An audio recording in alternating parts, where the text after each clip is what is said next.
मेघालय के शिलोंग में हनीमून पर गए इंदौर के युवा कारोबारी राजा रघुवंशी की 2 जून को संदिग्ध परिस्थितियों में हत्या हो गई। उनकी पत्नी सोनम रघुवंशी 23 मई से लापता है और उनका अब तक कोई सुराग नहीं मिला है। इस घटना ने न केवल इंदौर बल्कि पूरे देश का ध्यान खींचा है। राजा और सोनम रघुवंशी ने 20 मई को अपनी शादी के बाद हनीमून के लिए मेघालय के शिलोंग जाने का निर्णय लिया। 22 मई को एक होटल के बाहर सीसीटीवी फुटेज में दोनों स्कूटी से आते हुए दिखाई दिए। फुटेज में देखा जा सकता है कि दोनों होटल पहुंचने के बाद बैग रखते हैं और फिर स्कूटी पर घूमने निकल जाते हैं। यह वही स्कूटी है जो बाद में लावारिस हालत में बरामद की गई थी। 23 मई से राजा और सोनम का कोई सुराग नहीं मिला। 2 जून को शिलोंग के सोहरा इलाके की गहरी खाई में राजा का शव मिला। पुलिस ने पुष्टि की कि राजा की हत्या की गई है, लेकिन अब तक सोनम का कोई पता नहीं चल पाया है। राजा की पोस्टमार्टम रिपोर्ट से कई महत्वपूर्ण तथ्य सामने आए हैं। रिपोर्ट के अनुसार राजा की हत्या पेड़ काटने वाले धारदार हथियार से की गई थी। हाथ में स्मार्ट वॉच मिली, लेकिन हीरे का ब्रेसलेट और पर्स गायब थे।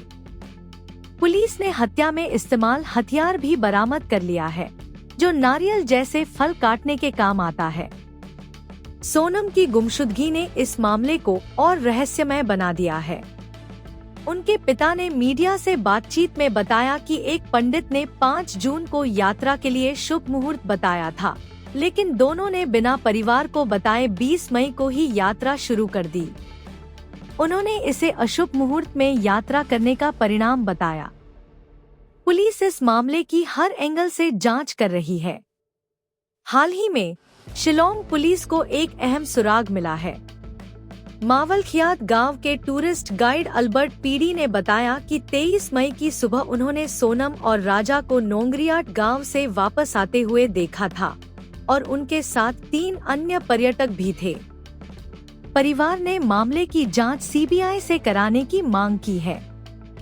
परिवार को आशंका है कि सोनम को अगवा कर मानव तस्करी का शिकार बनाया गया है। शिलांग के पूर्वी खासी हिल्स और पश्चिम गारो हिल्स में पहले भी किडनैपिंग की घटनाएं सामने आ चुकी हैं। इन दोनों के बीच की दूरी लगभग 150 किलोमीटर है। राजा रघुवंशी की हत्या और सोनम रघुवंशी की गुमशुदगी एक जटिल और रहस्यमय मामला बन गया है। पुलिस की जांच जारी है, लेकिन परिवार और समाज में कई सवाल उठ रहे हैं। क्या यह एक साजिश है या कोई और कारण है?